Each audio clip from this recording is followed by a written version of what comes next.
Matteo Quero, un addio che fa male. Fa male per l'età, per l'uomo, per il suo impegno che ha lasciato una traccia a Vicenza.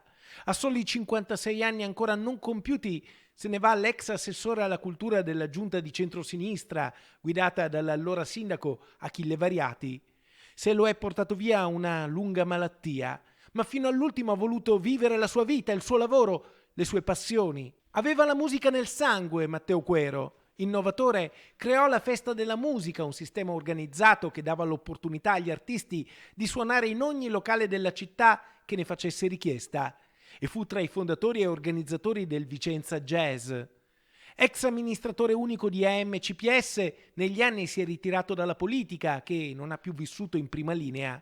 Oggi, nel giorno della sua scomparsa, viene ricordato dal sindaco e presidente della provincia, Francesco Rucco, e da tanti amici e consiglieri comunali, come Sandro Pupillo. La morte di Matteo Quero mi addolora profondamente. Matteo era un caro amico, solare, generoso, cordiale, vulcanico, sagace, ma anche fragile. Matteo ha amato molto la nostra città, che ha servito nelle istituzioni, prima come consigliere provinciale, poi come assessore nella giunta di Achille Variati e poi come amministratore unico di AMCPS. Matteo era una persona che sapeva darti l'idea giusta, ti imbeccava spesso, ti stimolava, alle volte anche in maniera provocatoria. Molte delle sue intuizioni oggi costituiscono un patrimonio per la nostra città.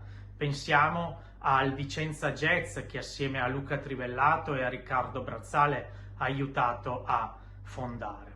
Mancherà molto alla nostra città, mancherà molto a noi.